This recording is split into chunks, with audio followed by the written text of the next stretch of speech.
Hey everyone, hope you're doing well.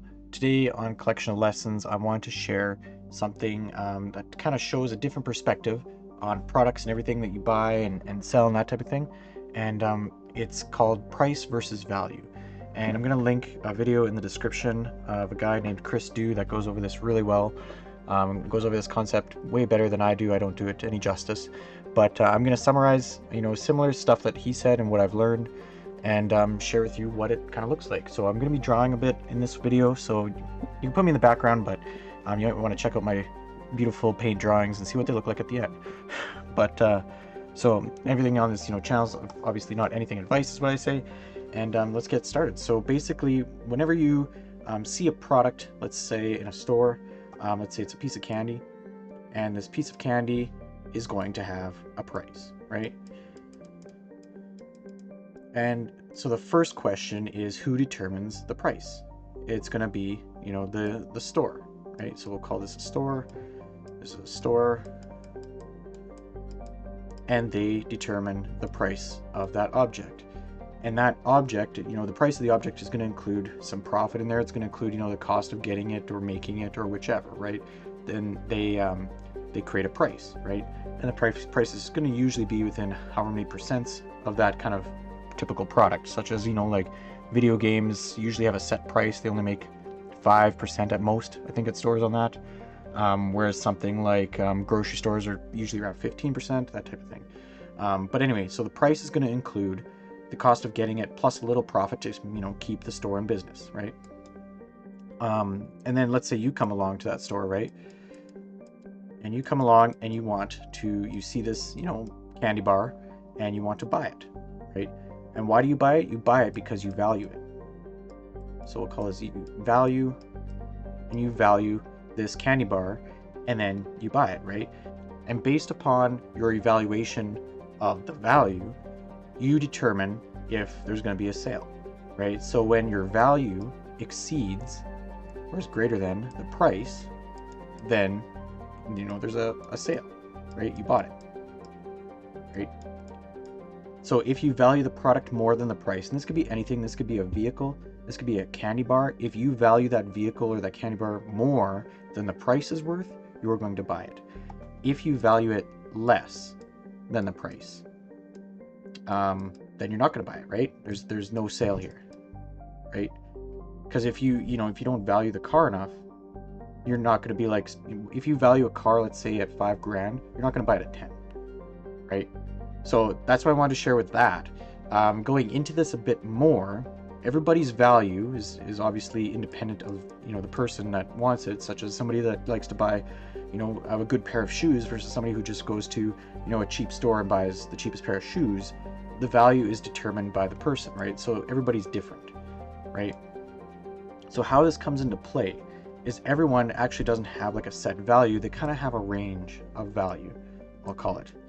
So this range of value is, let's say this person says, I'm going to buy a candy bar if it's within, $3 and $2, right? So if the candy bar fits in with this range, then there's a sale, which it seems kind of funny, because why wouldn't there be, why is there a bottom to this, right? Why is $1 seem like a better deal? Like, why wouldn't the person buy for $1? Why is he looking between $2 and $3? We do this subconsciously as well, right? And the reason is because they think that something that is valuable is going to have, something with good products in it, something with good value is going to be within this amount, right? If something is $1, they kind of overvalue it. So it's kind of like, if you buy like a 99-cent candy compared to like a $3 chocolate bar, they could be the same size and stuff, but a person will either justify to themselves or they'll find value in, why is this one more? Well, it's got better ingredients, right? They're going to list off, it's got better ingredients, it's better for my body, it's diet something, right? Like, they're going to have a list of reasons why it's in this ratio and not, they don't want to buy something for this ratio. So because people do this, it's actually kind of interesting how a store handles this kind of fluctuation, right? So the store side of things, so we'll call this the store again, has to figure out, and this is kind of more a detailed version of above, right? So the person values this range of candy bar, right? It's got to fit in this range of there. The store that is creating the price has to also figure out, the average person's range.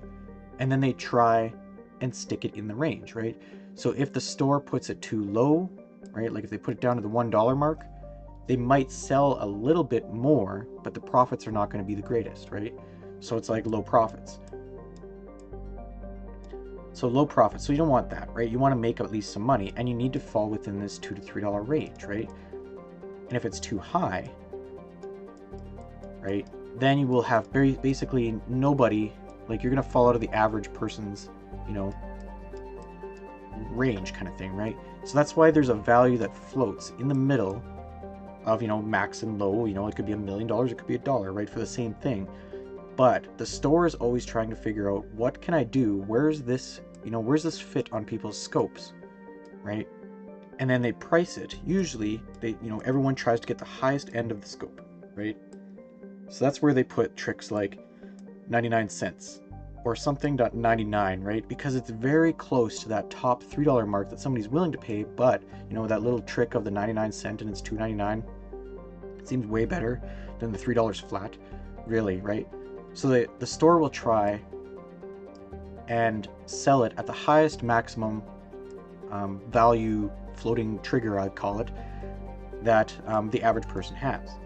So, and this is pretty cool how this works, right? Like, you don't think of this in general terms at all. You go to a store and it all happens subconsciously, right? So it's so interesting once you understand that, if somebody values something and somebody values something within their range more than the price is, that's when something is sold, right? So like, a car is a really good example, such as, I personally don't spend, too much on a vehicle because I find that I could use the money elsewhere. So the value of my range is lower than some people's, right?